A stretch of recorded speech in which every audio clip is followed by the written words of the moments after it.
Hello and welcome to more history stuff. So in this episode I thought I'd have another look at a medieval battle scene from Hollywood, from cinema. Last time I tried watching the Battle of Stirling in Braveheart and I got so bored and irritated I gave up halfway through. So I thought I'd pick something that looked a little bit more interesting. I've seen it before, but I haven't watched it for a while. This is from the Chimes at Midnight, which is from 1965 and was made by Orson Welles, who also stars in it as Falstaff. And it's an adaptation of Shakespeare, Henry IV, Part 1. The battle scene is supposed to be a depiction of the Battle of Shrewsbury in 1403 between Henry IV and Henry Hotspur, Henry Percy, and is meant to be one of the earliest efforts at a more sort of realistic depiction of a medieval battle, of medieval warfare. There are lots of battles in Hollywood films before this date, but they all tend to be in glorious technicolor and to be a bit cartoonish and a bit silly. And you have people like Errol Flynn running up and down staircases and having very unconvincing sword fights with Basil Rathbone. Very entertaining, but not very not exactly realism. So yes, this will be very much a live reaction because I haven't watched this for several years. So I'll watch it, and if I see anything that looks interesting, I'll stop it and try and say something intelligent.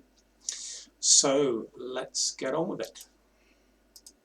Sensible and yea to the dead, but will it not live with the living? No. What?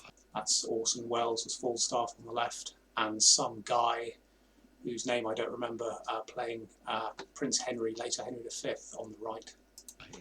Detraction will not suffer it, therefore I'll none of it. Honor is a mere scotch. And so ends my catechism. Oh. Yeah, this is one of the great myths of armour in the medieval period, that knights had to be winched onto their horses because their armour was so heavy they couldn't mount their horses without being winched onto them from trees. I think there's a very similar scene at the start of the Battle of Agincourt in Laurence Olivier's version of Henry V from about 20 years prior to this. This is a complete myth, of course. Knights are perfectly capable of getting onto their horses while wearing full armour. If you go and watch modern day reenactments, you can see men doing all sorts of fabulous things while wearing plate armour. They can run, they can jump, they can even do handstands. This type of armour was supposed to be practical more than anything. I mean, why would anyone bother designing some kind of protective battle clothing that is then far too heavy to use properly? But it looks good. It's quite fun. Come, let me taste my horse. It's to bear me like a thunderbolt against the bosom of the Prince of Wales. Let me taste my horse. Hot horse to horse. Oh, that's Hotspur. Meet and ne'er part, till one drop down a course. Not the greatest Northumbrian accent there. What is that guy wearing on his head? Oh dear. Yeah, this is very silly, isn't it? Yeah. Oh, that's Falstaff, I think. That's Orson Welles, yes. Looking rather like Henry VIII in his enormous, bulky armour. Whoops. Oh dear. Oh, poor old Sir John.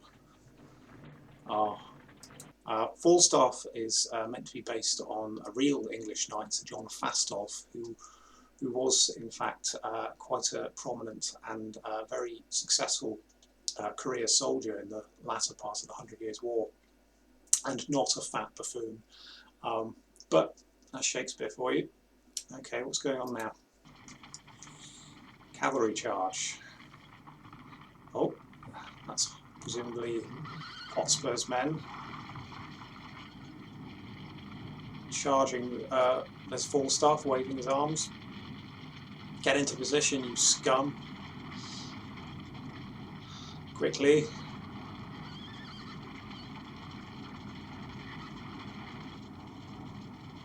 Okay. Run, Falstaff.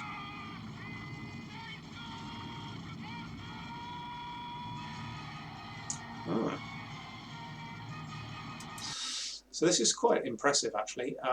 This is presumably the rebel charge, which did actually happen at the start of the real battle, where Hotspur and his ally Douglas, Archibald Douglas, a Scottish nobleman, led their cavalry in an all-out charge against Henry IV's battle lines.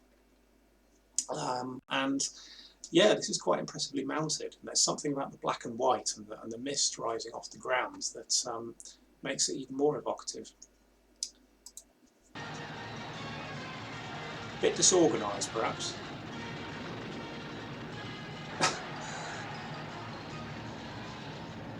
Hiding. Oh, Falstaff, you coward. Oh no, I'm wrong. What you've got here, you've got the rebels and the royalist knights charging each other at the same time. I'm not sure if that happened, but oh well. Hey! And they meet in the middle. Hack. Slay.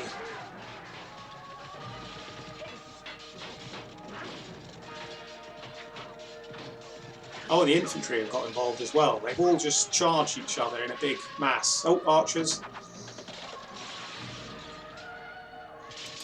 So I've noticed that the costumes to me look quite accurate, particularly among the archers.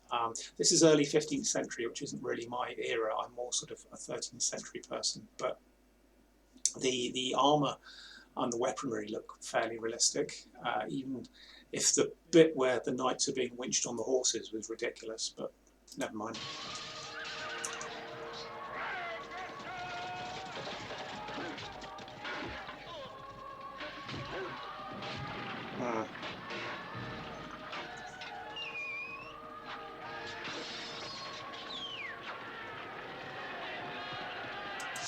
Yeah, you can already see there's an effort at realism here. The black and white adds to it, and they're fighting on a big muddy field with mist everywhere. People charging around, hitting each other with clubs and maces and all sorts of wonderful things. If you put this film into context, as I said before, and compare it to other medieval battle scenes from films of this era and a few years beforehand, this is very different. This is probably, I would imagine, something that most audiences hadn't seen before. It's more like trench warfare in World War I than any sort of depiction of knights and medieval men-at-arms fighting that you would see in the cinema of this era.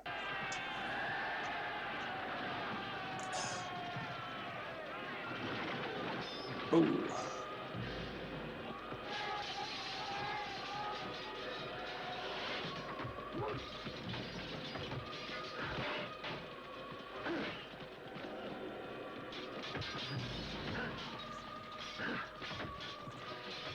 It's quite effective use of music as well. It's sort of haunting, spooky music rising in the background as these men clobber each other in the mud. Not much blood, I've noticed, probably because it's 1965 and you couldn't go all out with the realism. You couldn't have limbs and heads flying everywhere. But for me, it's all the better for it. It's somehow more effective. A lot of the violence doesn't have to be in your face. It doesn't have to be shown in graphic detail. A lot of it can be implied. Yeah, for me, that's much more effective. It has much more impact.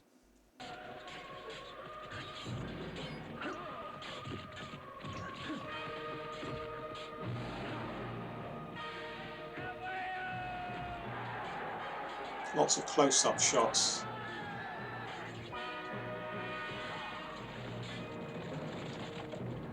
You do have to wonder how anybody tells friend from foe in this, because nobody seems to be wearing any sort of coat armour or anything, or any badges, so it's just a big bunch of random guys fighting each other.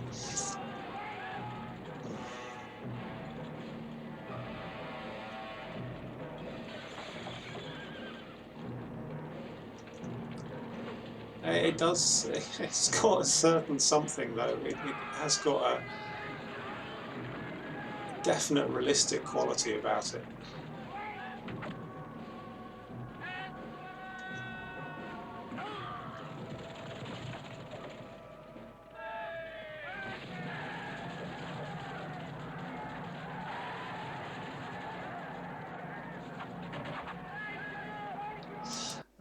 There is some kind of effort here to show the actual course of the battle. Occasionally they're showing cavalry charging at the king's archers, who then shoot at them. And what actually happened was that Henry had a lot of longbowmen in his army, and they shattered the rebel knights, the rebel charge, with continuous volleys of arrows, as the English would do at Agincourt later on and other places. They haven't quite got the budget for that, perhaps. I get the impression that there's maybe 200 extras in this, which is why you've got the mist, people charging in and out of the mist, so you can't tell how few people there actually are. And that's a technique that Kenneth Branagh would use when he filmed his version of the Battle of Agincourt in his version of Henry V in 1989, over 20 years later. Apparently he was heavily influenced by the battle scene in this film, and they are quite similar.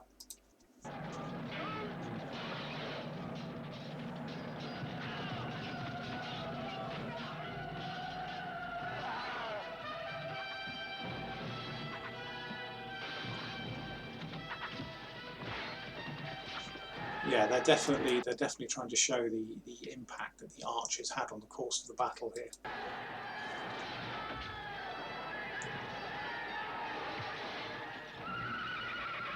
Poor old horses suffering as usual.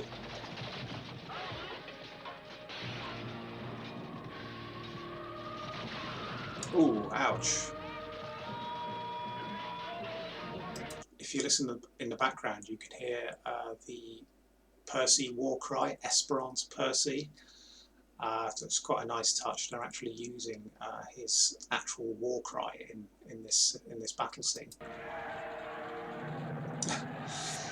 I love the way Falstaff is just running around and hiding, trying to hide behind trees and hedges. Oh, there he goes.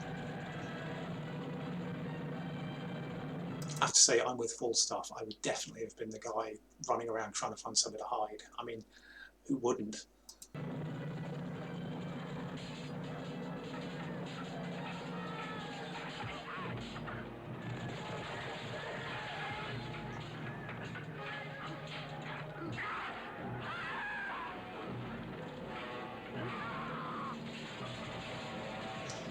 It's all getting quite confused now. Can't really tell who's supposed to be winning or losing.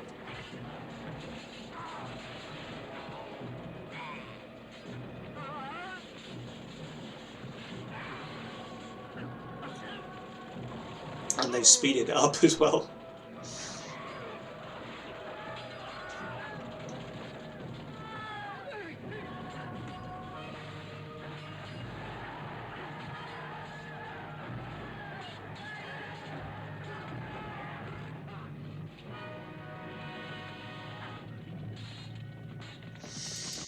Yeah, I definitely think that the impression Orson Welles was trying to get over here was the horror of war, the chaos of it, and the fog of war, where it's totally chaotic. You can't tell what's going on, who's fighting who. It's all mud and blood and people fighting like animals, which is good, I think. Which is, it looks really good. It's really effective.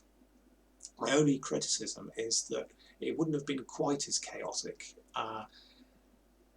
Both sides would have been wearing, as I said, coat armour, badges, carrying banners in order to identify each other.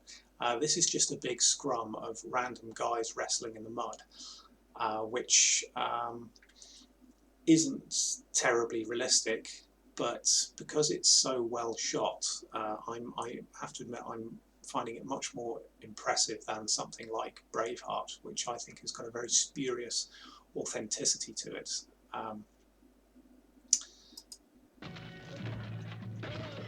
And now it's just sort of yeah, you're getting to the really nasty bit where everyone's exhausted and just flopping down in the mud in heaps. And I think this is definitely inspired possibly by footage of World War One or World War Two as well, where you've just got soldiers flopping around in the mud, everyone's exhausted, scared. I think that's the impression that Wells was trying to get across, more so than actually trying to show the course of the Battle of Shrewsbury. And everyone's dead. Well, no, not everyone.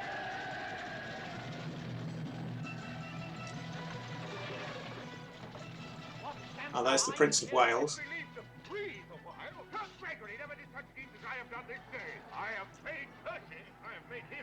He is indeed living to kill thee. If I mistake not, thou art very much. Okay. Yeah, this has gone on for 10 minutes now. The scene does go on a bit, in which the Prince of Wales has his duel with Hotspur and kills him, which obviously didn't happen. That's totally fictional, made up by Shakespeare. In reality, Hotspur was hit in the eye by an arrow, killed stone dead, and his death really turned the tide. His men lost heart and began to flee, and Henry IV and his son won the day. Yeah, overall, I really enjoyed that. I think that is a really well put together, effective battle scene. It's got flaws, as I said. It's not really much of a representation of the Battle of Shrewsbury, although they do make sort of token efforts to show the course of events and what happened. But it's definitely more about getting across a sort of gritty, muddy, nasty realism, as opposed to, for example, the Battle of Agincourt in the Laurence Olivier film, which is shot in bright sunshine on a lovely green field, and nobody really looks like they're getting hurt or getting tired, and people just sort of get touched with a plastic sword, fall over and die in a very pretty sort of way. This is more about showing just how horrific warfare would have been, and the lot of the average soldier is to be sort of crushed or strangled to death in the mud, more often than not by his own side. That certainly happened at places like Agincourt and Crécy, Bannockburn. Lots of battles in this period. So yeah, if not quite 2 thumbs up, 1 thumb up, and then 1 sort of thumb doing that a bit. So yeah, I'll give that a solid 8 out of 10. Much better than Braveheart. Just lacking a bit of budget. Didn't quite have the numbers to show the thing in full, but very clever use of what they did have, which is a few hundred extras, fake mist rising off the ground, and a really effective use of black and white. I think that's the best thing about it. I think if this was shot in colour, it wouldn't have been so good. There's something about the black and white that gives it this sort of haunting, almost horrific quality. So I hope you found that entertaining. While we're all locked down at the moment under house arrest due to the coronavirus, so we've got to do something to keep ourselves entertained, haven't we? Right, that's it for me and the Chimes at Midnight, and I'll hopefully speak to you again later, as I just